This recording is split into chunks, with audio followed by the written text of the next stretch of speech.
Hello, good evening everyone. आज है Wednesday और मैं रिकॉर्ड कर रहा हूँ mid week analysis. Last weekend के अंदर मैं रिकॉर्ड नहीं कर पाया बिकॉज़ आई वाज़ ट्रैवलिंग और मेरे साथ कुछ हो गया, कांड हो गया एक्चुअली। तो इसीलिए मैं बहुत पेन में था संडे को। तो unfortunately I was in Bangkok and वहाँ पर भी मैं रिकॉर्ड नहीं कर पाया। I had to come back very fast to Calcutta. Saturday Sunday late को मैं आया। और सैटरडे पूरा दिन कुछ नहीं किया, बस लेटा रह गया बेड पे because Saturday evening I had an accident.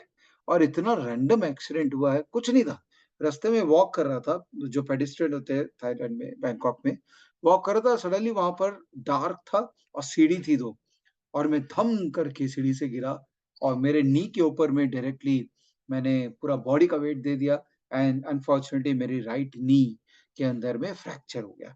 Fortunately God is very kind कि उन्होंने मेजर इंजरी मुझे नहीं दी। तो मेरी एक लर्निंग थी ये पूरे एपिसोड से। पहला, life is very random. Things just happen. आप कुछ और प्लान कर सकते हो, कुछ भी हो सकता है, बट आपके साथ कुछ भी हो सकता है। तो there is a randomness in life, so just live your life the way it should be. Don't wait for the right moments और the right plannings in your life. And second, आपके साथ बहुत बुरा हो सकता है। Worst can happen. तो जो हुआ उसको बस एक्सेप्ट कर लीजिए कि जो हुआ अच्छा हुआ, इससे बुरा नहीं हुआ और सस्ते में सलट गए।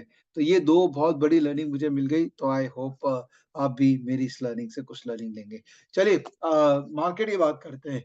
What is happening in the market? तो मैं कुछ बाहर था, लेकिन मंडे, ट्यूसडे, वेडनेसडे आज मैं तो मार्केट में ही था और बहुत एक्साइटिंग मार्केट हो गया। लास्ट वीक एंड के दौरान मार्केट ने 200 एक्सपोनेंशियल मूविंग एवरेज के ऊपर क्लोजिंग दी थी, तो मुझे बहुत अच्छा लगता है ये लेवल।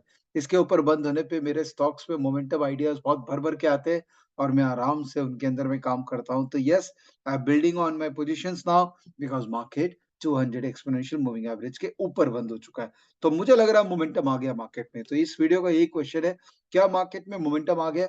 और आ गया है, तो हमको कैसे ट्रेड करना चाहिए? स्पेशली लोग जो मोमेंटम में ट्रेड करने में मज़ा आता है जिनको, ये वीडियो में आपको मज़ा बहुत आएगा। तो चलिए स्क्रीन शेयरिंग करते हैं, उसके पहले क्या करेंगे? वीडियो बंद करेंगे ताकि इंटरनेट हमको ट्रबल ना दे। तो let's start sharing the screen और सबसे पहले ग्लोबल मार्केट्स की बात करते हैं। तो what is happening in global markets? Oh! Look at dollar 101.60। तो डॉलर नीचे की तरफ है और ये वाला जो लेवल है डॉलर का, क्या लेवल है ज़रा ड्रॉ कर लेते हैं अभी चलिए। This is the level 101.80। उसके नीचे डॉलर जाने की एकदम मूड बना रखा है और ये भी एक लेवल है जो कि डेली चार्ट के अंदर में है। This is around 101.20। बट मैं ना वीकली चार्ट को बहुत, बहुत वेटेज देता हूँ। मुझे लगता है वीकली चार्ट ना एक ब्रह्मास्त्र है और जो वीकली चार्ट्स को अच्छे से समझ जाएगा, वो आराम से पूरे ब्रह्मांड की वर्किंग को समझ जाएगा, मतलब फ़ाइनेंशियल मार्केट के ब्रह्मांड की वर्किंग को समझ जाएगा। तो यूएस का 10 ईयर यील्ड कर्व देखें तो वो भी डाउन ट्रेंड में है, ये एकदम clear indications of down trend हो गया है। डॉलर इंडेक्स भी नीचे की तरफ है, तो ये सारी बातें क्या बताती है? Positive about the emerging markets. Gold को देखिए, ये मेरा बहुत ही प्यारा इंस्ट्रूमेंट है और मैं काफ़ी दिन से बोलता हूँ लोगों को कि यार गोल्ड घर के बहुत इम्पोर्टेंट एसेट एलोकेशन का पार्ट है। इनफैक्ट गोल्ड पिछले 5 साल में साढ़े 14-15% सीएजीआर दिया रिटर्न और निफ्टी ने साढ़े 12% दिया है। तो गोल्ड बहुत ही अच्छा इंस्ट्रूमेंट है।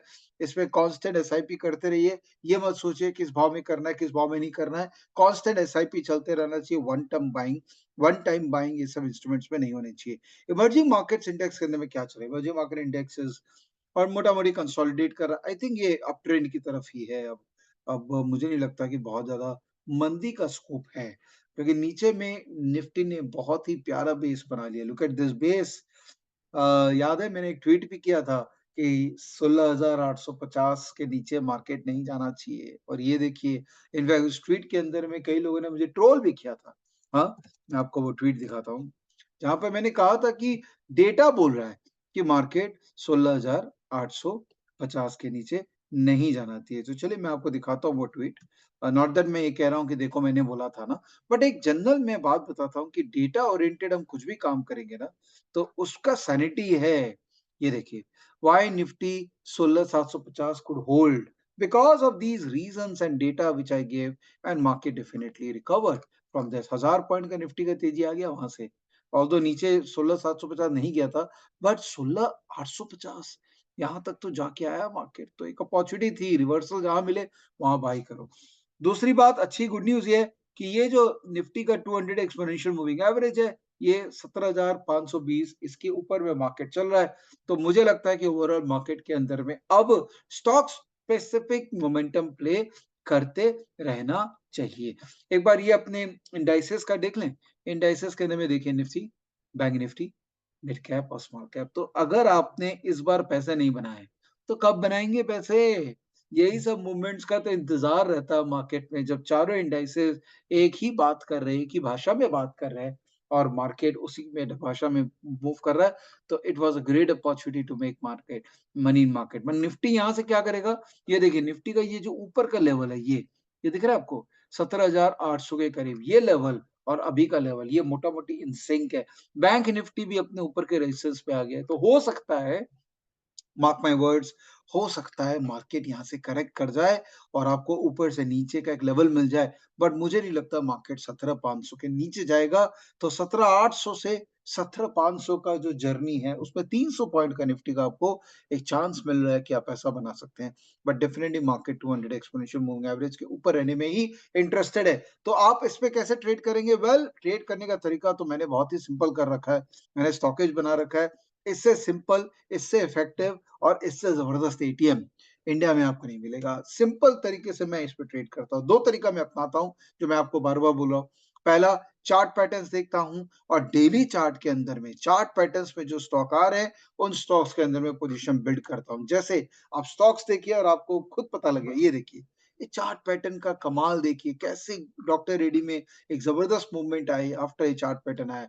देखिए, त्रिवेणी के अंदर में चार्ट पैटर्न के बाद कितनी अच्छी मूवमेंट आ रही है। चार्ट पैटर्न कहाँ से मैं देखता हूँ? सिंपल है, स्टॉकेज के अंदर मैं प्रो सब्सक्राइबर हूँ और यहाँ पर चार्ट पैटर्न्स आते हैं। मेरा काम सिर्फ़ एक ही है, इन चार्ट पैटर्न्स के अंदर में घुसना और इसमें कोई भी अगर स्टॉक आ रहा है, जो चार्ट पैटर्न को सैटिस्फाई कर रहा है, उसके अंदर में घुसना फर्दर और उस पैटर्न के आधार पे कोई ट्रेड आ रहा है, तो उस ट्रेड को करना। जैसे अभी कौन-सा ट्रेड आ रहा है? क्रिसिल, क्रिसिल एक ट्रेड है जो अभी मार्केट में अवेलेबल है, तो मैं इसमें ऐड कर दूँगा क्रिसिल को। So let's add CRISIL here. CRISIL already added था, तो क्रिसिल के अंदर में अगर अपने चार्ट पैटर्न देखें, so where is CRISIL, CRISIL कहाँ है भाई तू क्रिसिल? ये रहा। क्रिसिल के अंदर में पैटर्न देखें तो ब्यूटीफुल पैटर्न बना है। वीक डेली चार्ट के अंदर में स्ट्रेंथ है, मूविंग एवरेजेस के ऊपर चला गया और 2 आवरली चार्ट पे भी स्ट्रेंथ है। तो मैं अगर ऑल्दो यहाँ पर एक रेजिस्टेंस इसको मिलेगा तो इसका ब्रेकआउट होने पे कन्विक्शन आएगी। तो बट इसको मैं डेफिनिटली बाइंग इंटेंशन से देखूँगा बिकॉज़ इसमें देखिए अच्छी खासी बाइंग ओरिएंटेड इसमें एक्टिविटी हुई है। तो ये चार्ट पैटर्न मेरे लिए बहुत इंपॉर्टेंट है for short term swings in the stocks और थोड़ा मीडियम टर्म स्विंग्स के लिए मैं यूज़ करता हूँ मेरा आरएस मॉडल। मैंने एक कॉम्बिनेशन स्कैन बना रखा है। इस कॉम्बिनेशन स्कैन में मैंने 3 मेजर आरएस के पैरामीटर्स डाल रखे हैं। पावर ऑफ आरएस मैं इसको बोलता हूँ। इसमें है कोई भी स्टॉक जो इंडेक्स के 1 हफ्ते और 3 महीने से आउट परफॉर्म कर रहा है, स्टॉक बेंचमार्क को आउट परफॉर्म कर रहा है और आरएस और एसआरएस और एआरएस भी 0 के ऊपर है। ये सारे इंडिकेटर ये लाइब्रेरी में मिलते हैं जो हमने डेवलप कर रखे हैं और स्टॉक्स का लिस्ट यहाँ पर है। इन्हीं स्टॉक्स का लिस्ट को मैंने यहाँ पर ट्रेडिंग व्यू में डाल रखा है और यहाँ पर जब-जब जो स्टॉक आता है, उसको मैं हाइलाइट कर देता हूँ और उनमें पोज़ीशन बनाता हूँ। जैसे आज मैंने इस स्टॉक के बारे में अपने स्टॉकेज सेशन में बात की है। टीम मेंबर बताया इंडिया इंद्रप्रस्थ गैस देखिए कितना अच्छा पैटर्न इसने बनाया है वीकली चार्ट के अंदर में, ज़बरदस्त स्ट्रेंथ दिखा रहा है ये स्टॉक, ब्रेकआउट भी इसमें आ गया है और डेली चार्ट के अंदर भी स्ट्रेंथ है, तो मैं इसमें पोज़ीशन बिल्ड करूँगा। इंडिया मार्ट देखिए इतने दिन से मैं स्टॉक को बोल रहा हूँ, देखिए कितना प्यारा पैटर्न, कितना ज़बरदस्त पैटर्न इसमें बिल्ड हो रहा है। डेटा पैटर्न देखिए स्टॉक ज़बरदस्त, ये सारे स्टॉक्स बेसिकली आरएस स्टॉक्स हैं, काफ़ी स्ट्रेंथ दिखा रहे हैं। लेकिन ज़रूरी नहीं है कि सारे आरएस स्टॉक्स चलेंगे, कुछ आरएस स्टॉक्स हो सकता है ऊपर जाके गिरे, उसके लिए हमको स्टॉप लॉस लगाना पड़ेगा बिकॉज़ अल्टीमेटली शेयर बाज़ार में जो आपका दोस्त है, वो मैं नहीं हूँ, वो आपके और आपका स्टॉप लॉस है। इस बात को अगर आप समझ जाएँ, तो आप लंबी अवधि तक शेयर बाज़ार में टिक पाएँगे। मेरे साथ अगर रियल टाइम जुड़ना है, तो आप स्टॉकेज क्लब में आइए। स्टॉकेज क्लब इतना अच्छा हमने फैमिली बना दी है, 10,000 से ज़्यादा लोग इसमें जुड़ चुके हैं। आप स्टॉकेज क्लब में आएँगे तो सीखेंगे भी और साथ में हमारे साथ कुछ स्टॉक आइडियाज़ पे काम भी करेंगे, जो कि मैं हेल्प करता हूँ मेरे 20 से ज़्यादा टीम मेंबर्स और 30 से ज़्यादा एक्सटर्नल एक्सपर्ट्स के साथ मिलके एक ग्रेडेड प्राइवेट प्रीमियम कम्युनिटी बनाया है, जिसमें हम सब जुड़े हुए हैं। तो ये रहा मेरा मोटा-मोटी मार्केट का एक इंडिकेशन। लाइफ की लर्निंग मैंने आपको दे दी, इसको ध्यान रखिएगा और मार्केट की लर्निंग मैंने आपको दे दी कि स्टॉक स्पेसिफिक मोमेंटम बहुत आएँगे, आप उन्हीं पे फ़ोकस कीजिए, स्टॉक स्पेसिफिक पोज़ीशंस बनाइए। अगर वो आप नहीं जानते तो मेरा learn to trade session number 31 और उसके पहले के सारे आप देखिए। हमने स्टॉकेज ऐप के अंदर में लर्न के अंदर में अब सारा सेशंस दे दिया है, तो आप स्टॉकेज ऐप के अंदर में वीडियो देख सकते हैं और अपने आप को तैयार कर लीजिए बिकॉज़ मार्केट बोल के नहीं आता है। अपॉर्च्युनिटी जब आती है तो फिर भर-भर के आती है, तो आप भी उस अपॉर्च्युनिटी के लिए तैयार हो जाइए, क्योंकि मार्केट हमेशा हमको अपॉर्च्युनिटी दे सकता है। चलिए, have a great week ahead और रिकॉर्ड करूँगा आपके लिए और इसी तरीके से बस जितना मुझे आता है ना, वो आपके साथ में शेयर करता रहूँगा। तब तक सी या, बाय-बाय।